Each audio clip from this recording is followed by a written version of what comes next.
Wyoming, a state of endless horizons, quiet highways, and star-filled skies. But in 1988, one of those highways became the setting for one of Wyoming's most infamous crimes, the brutal murder of 18-year-old Lisa Marie Kimmel. Her car had a personalized plate, Little Miss, a detail that would later give this case its name, the Little Miss Murder. This is a story of a young woman's life cut short, a family's relentless fight for justice, and a killer who thought he could bury his secrets. But DNA doesn't forget, and neither did Wyoming. Welcome back, everybody, to another edition of the YoreTown podcast. As promised, I came back, Meg came back, and we did something on Wyoming. Is that the last one? It's the last state. All 52 states done. Did I go back and look if we already did Wyoming? Nope. But either way, this one here, I hadn't heard of this case until I did the case. I don't know if you've heard of this or not, Meg. I have not. Oh, I guess this will be an interesting one then, right? Mm-hmm. And as always, viewer and listener discretion is advised. There will be some details of this case that you probably will need to be a little bit older to listen to. Without further ado, I think we get right into it. You ready? Ready. All right. Lisa Marie was born in 1969 in Billings, Montana. She was the kind of young woman everyone remembered. Ambitious, responsible, and kind. Her family described her as someone who lit up every room she entered. Sounds wonderful, right? Mm-hmm. Too many stories of good people. Sad, isn't it? It is. By March of 1988, Lisa was 18 years old and planning her future. On Friday, March 25th, she set out on a road trip from her home in Billings to visit her boyfriend, Ed Jarach? Ed. How would you say it? Jaroch. Jarach? Yeah. Yeah. Yeah, Jarach. That's how I'd say it. In Littleton, Colorado. She was driving her pride and joy, a black 1988 Honda CRX. It was sporty, it was sleek, it was brand new. But what made it memorable was the license plate. Little Miss, Lilmiss. It was playful, it was bold, and it was uniquely hers. Did you ever have a custom license plate? No. Did you ever want to? Not really. What would you have been? No? I never thought about it, so Me I neither. don't know. Huh. Maybe I should get one. You gotta have what, 6 letters? Mm-hmm. Interesting. I'll think about it. 7, I think. 7. Bearded. That's going to be mine. It's probably taken. But either way, that night, Lisa called her family from Cody, Wyoming around 9 p.m., showed them she was making good time and everything was fine. It was the last time Meg, her loved ones, ever heard her voice. Somewhere along Interstate 25, multiple witnesses later recalled seeing her. One said Lisa was pulled over near Casper, speaking to a man by her car. Another reported her CRX speeding southbound. The driver, it didn't look like Lisa. By the next morning, when she didn't arrive in Colorado, her family, well, they knew something was wrong. Lisa wasn't the type to just vanish. They called authorities and frantically started to search. But not one state or 2. They frantically had to search across 3 states. If it's not hard enough to find somebody on one road, imagine having to really look through 3 different states. Right. The odds just instantly stacked against them. Mm-hmm.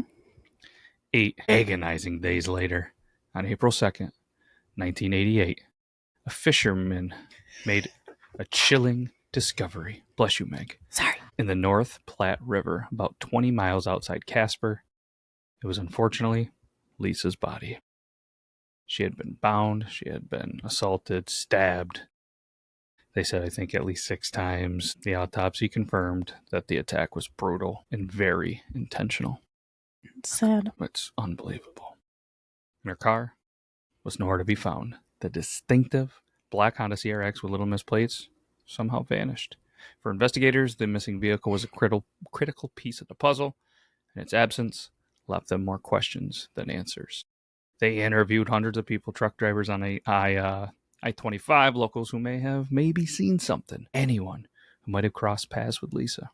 But you'll never guess it, Meg. Guess where those leads went? Nowhere? Absolutely nowhere. It just wasn't one of those random roadside encounters. The level of violence suggested something much darker, and yet the trail had already gone cold. And then for Lisa's family, the years that followed were, I don't know what's worse than a nightmare, but it had to be worse than that. Her parents, Ron and Sheila, refused to let her memory fade. They held vigils, spoke to the media, and pleaded with authorities for progress, which happens in almost every case, right? And her mother once described the grief as a wound that never heals, only scabs over until it's ripped open again. Police pursued theory after theory after theory. They circulated a composite sketch of a possible suspect.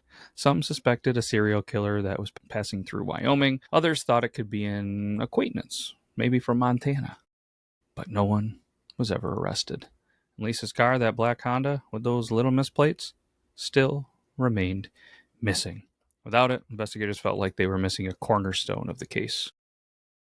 And by the midnight, the trail was cold. But investigators did have one advantage. They had DNA evidence from Lisa's body that had been carefully preserved. Even though forensic science was limited at the time, which we do a lot of these in 60s, 70s, even 80s, in the 90s. You know, maybe the TV and the music and everything was better in the 90s, but not forensic science. And it was limited. But they all believed that one day science would eventually catch up. And guess what, Meg? 2002, 14 years after Lisa's murder, that belief finally paid off. They used advanced DNA testing. The Wyoming Division of Criminal Investigation, say that 5 times fast, admitted the evidence once again. This time, it matched a man named Dale Wayne Eaton. Eaton had a violent criminal history. When investigators searched his rural property near Moneta, Wyoming, they made a discovery that shocked even seasoned detectives. Guess what they found? What? They found the car buried underground. Really?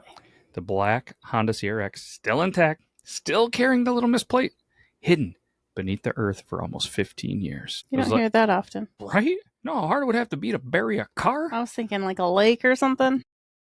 No, buried it. It was like apparently unearthing a time capsule, but a time capsule of horror. That Eaton had not only killed Lisa, but tried to erase all evidence of the crime. And you're maybe thinking, who is this man, the killer who haunted Lisa's case for over a decade? Well, Dale Wayne Eaton was born in 1945 in Torrington, Wyoming. From an early age, he was a troubled individual. Dropped out of school, bounced between low-paying jobs, and spent much of his life on the fringes of society. By adulthood, Eaton had racked up arrests for thefts, assault, and weapons. He was a drifter. Sometimes he worked odd jobs, sometimes living in makeshift shelters on rural land. People who knew him described him as an angry, reclusive, and unpredictable man. Sounds like probably a lot of guys, I would have to imagine, out in that area in that time, not able to get the proper help. It was his violent tendencies that really started to stand out. In 1997, almost a decade after Lisa's murder, Eaton attempted to kidnap a family at gunpoint while they were out camping in Wyoming. But somehow, the family thankfully escaped, and Eaton was arrested. But the case revealed just how dangerous he was, even 8 years later. So then psychologists, they examined him and described him as manipulative, volatile, and capable of extreme violence. I mean, obviously, right? After his arrest for Lisa's murder, investigators began to suspect he might have been responsible for other unsolved crimes. His lifestyle, transient, isolated, near major highways, kind of fits the profile of someone who could strike without leaving much trace. The FBI and Wyoming authorities quietly explored possible connections between Eaton and other disappearances across the region. But you'll never guess, nothing definitive has ever been proven. But many investigators believe Lisa was not his only victim. I mean, even early on in the investigation, they were kind of like, hey, it's probably just a serial killer.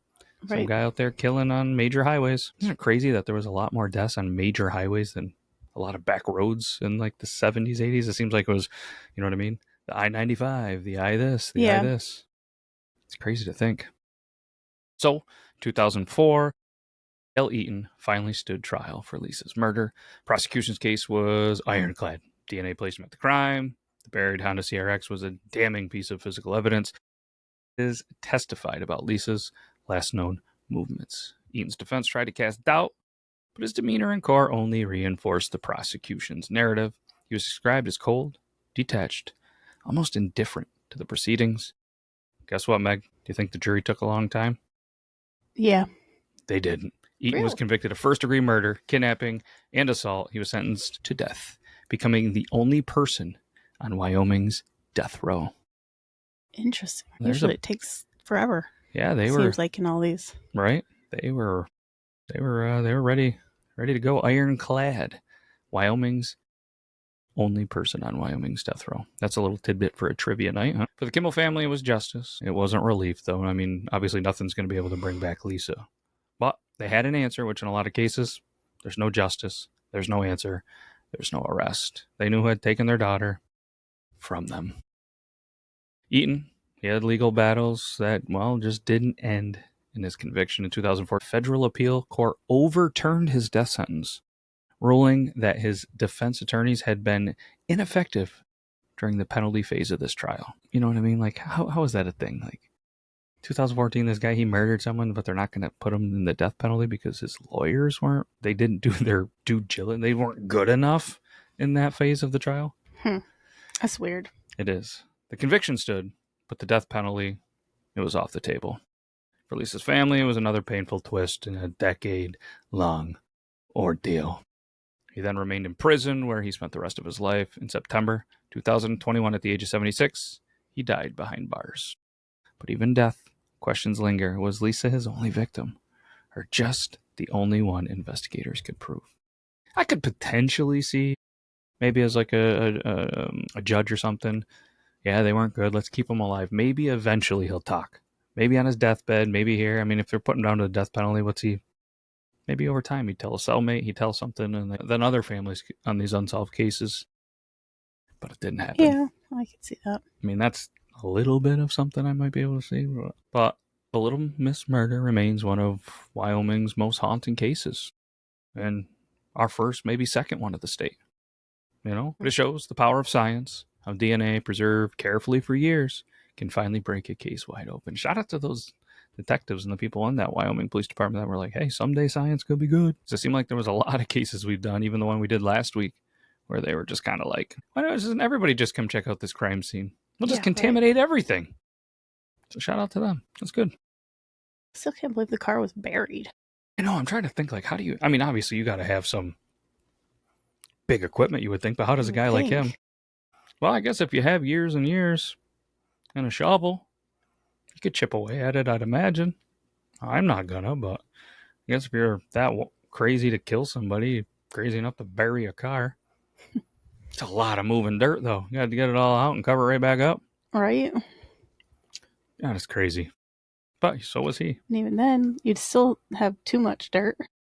You would think. What do you do with it? Grow pumpkins? Good pumpkin growing out in Wyoming? Huh. Teenage Bottle Rocket, they just released Ready to Roll. They're from Wyoming. Nice. Mm-hmm. But, yeah. Either way, like a lot of these cases, it shows the persistence of family who never stop fighting for their loved one. It's a reminder of how evil can lurk in the most ordinary places, like a roadside, a small town, a quiet farm, an interstate, not even on a back road. That part just, I don't know, kind of still blows my mind. But Lisa's story is also about time. Time lost for a young woman who never got to live her future. Time stolen from her family.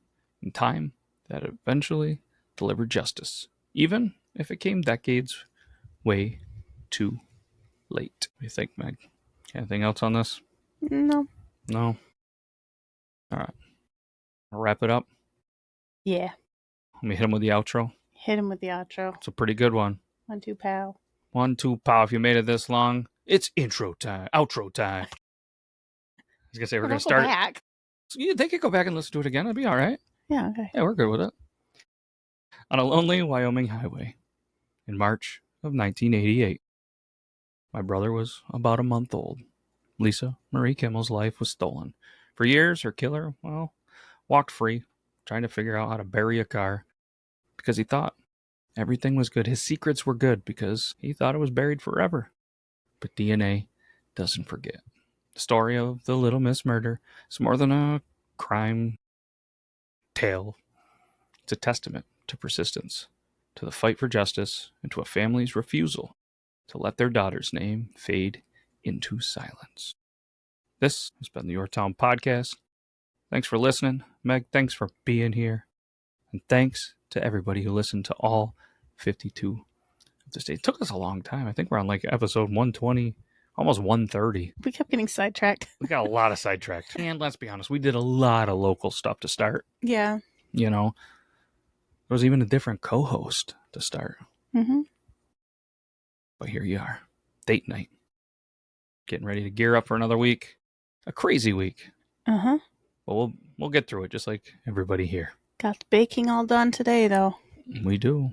And then tomorrow, hopefully we get our water problem fixed. But that's all we got. Until next time, which will be next week. Stay curious, but more importantly, stay safe. That's all I got. You got anything else, Matt? Nope. All right. Want to hit him with the bye-byes? Sure. Okay. You want to go first or me? You. All right. Take care, everybody. Bye-bye. Bye.